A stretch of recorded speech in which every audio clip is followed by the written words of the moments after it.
নবীজিকে আল্লাহ বলেছিলেন, নবী আপনি ডাকেন আহলে কিতাবের অধিকারী যারা, তাদেরকে বলেন আসো আমরা এই তিনটা জিনিসে এক জায়গায় হই। এক নম্বরে আল্লাহ না'বুদা ইল্লাল্লাহ, আল্লাহ বাদে আমরা কারো ইবাদত করব না।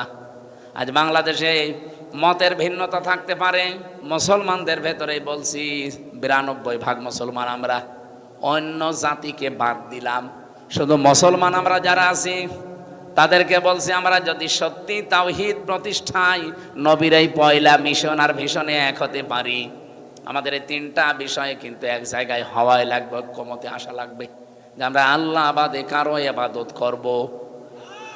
অনেকেই দেখছি আল্লাহ বাদে অন্যের ইবাদত করছে।